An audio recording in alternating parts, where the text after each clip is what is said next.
Phil Taylor has been called many things over the years. The Power, the greatest darts player in history, the man who redefined an entire sport.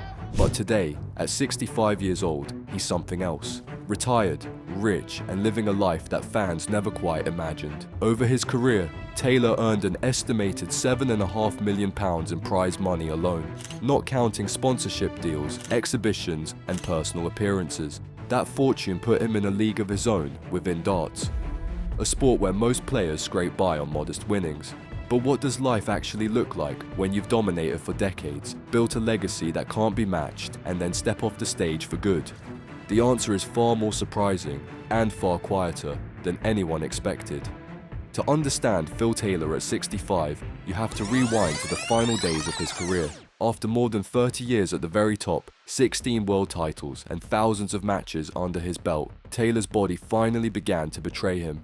Chronic hip pain forced him out of events, even after undergoing a full hip replacement. Every throw became a test of pain tolerance rather than skill. Fans who grew up watching him crush rivals on the PDC stage hoped for one last miracle run, a farewell tour fit for the king of darts. Instead, the end came in 2024 at the World Seniors Championship, facing a relatively unknown German player named Manfred Bill Derl. Taylor fought hard, as he always did, but lost 3 sets to 2.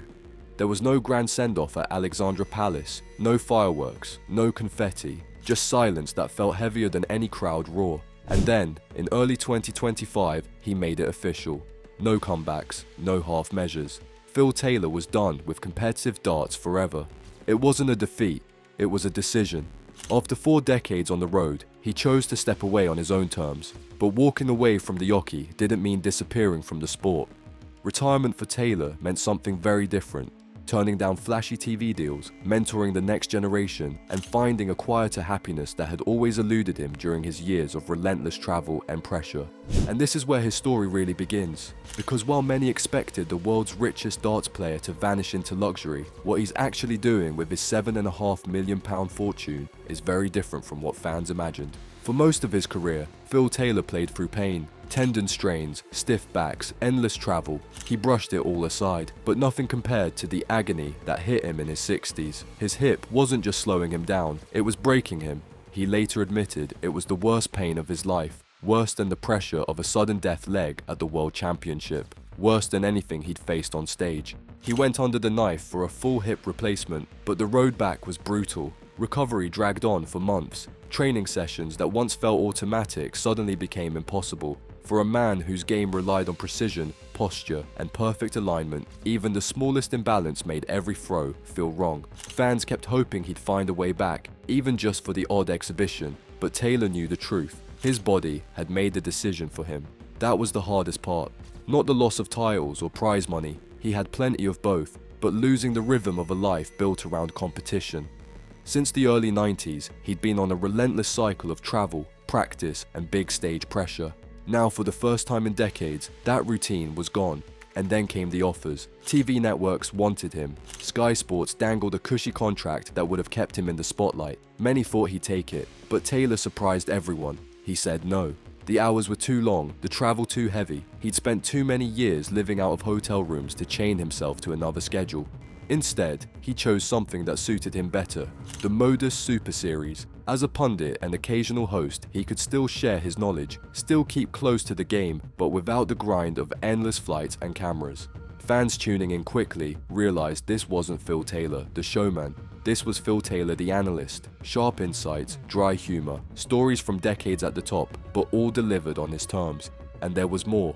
Because Taylor wasn't just looking backward, he was looking ahead. One name kept coming up in interviews: Luke Littler. At just 17 years old, Littler had already captured the imagination of the darts world, smashing records and drawing comparisons to the greats. Taylor admitted he saw something of himself in the youngster, the raw talent, the fearlessness, but also the danger.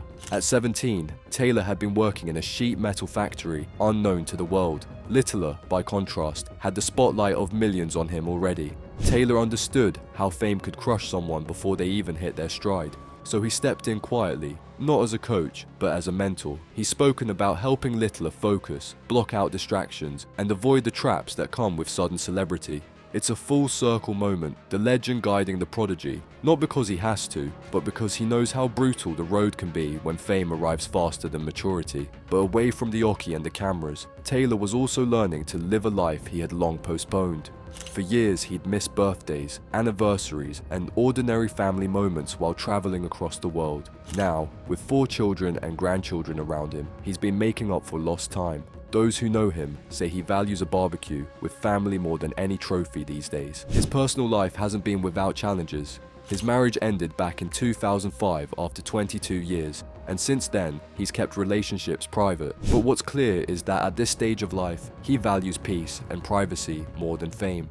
Unlike many athletes who blow their fortunes on mansions, cars, or wild investments, Taylor has kept things modest. He still lives in Stoke-on-Trent in a home that's comfortable but far from showy. For a man worth millions, it's a striking choice, but it reflects who he is.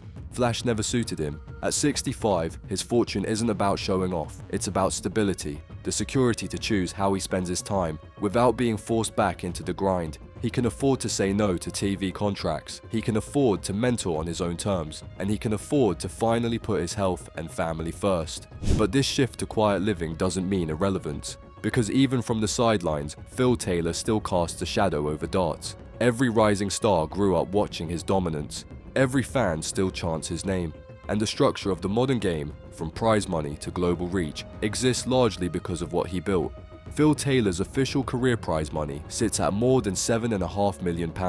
In darts, that's unheard of. Most professionals never sniff a fraction of it. Taylor not only earned the lion's share of prize pools during his 3 decades at the top, but he also turned exhibitions, sponsorships, and personal appearances into a steady stream of income. But unlike other athletes who cashed in, then crashed out, Taylor's money hasn't gone to waste. His luxuries are measured in peace and choice, not champagne and jets. That money gives him security. After decades of pressure, he doesn't need to chase gigs to pay the bills. He doesn't have to stretch his body past its limits for one more payday. Instead, he can pick and choose exactly what he wants to do. A bit of punditry here, a quiet exhibition there, or nothing at all. For the first time since the 90s, he controls the pace of his own life. But perhaps the biggest surprise is how reflective Taylor has become. In interviews, he's admitted he didn't always handle the spotlight well. There were controversies, tensions with rivals, times when the weight of expectation nearly broke him. Now though, he's focused on health, family, and enjoying what he built without needing to prove anything. At 65, Phil Taylor doesn't look like a man chasing headlines. He looks like a man content with what he's achieved. 16 world titles, 30 years of dominance, and a fortune that will last the rest of his life. But make no mistake, the power may have left the stage, but his presence is everywhere. His records still tower. His influence still shapes the game. And for the next generation of stars, his example is both a challenge and a warning. Greatness always comes at a cost. Phil Taylor may be done competing, but his career changed darts forever. In fact, his dominance was so overwhelming that tournament organizers had to rethink formats, prize structures, even schedules just to keep the game balanced. And he's not the only one. Several players throughout darts history became so unstoppable that new rules were created specifically to slow them down. If you want to see the stories of the darts players who were literally too good for the game, click on the video on screen now.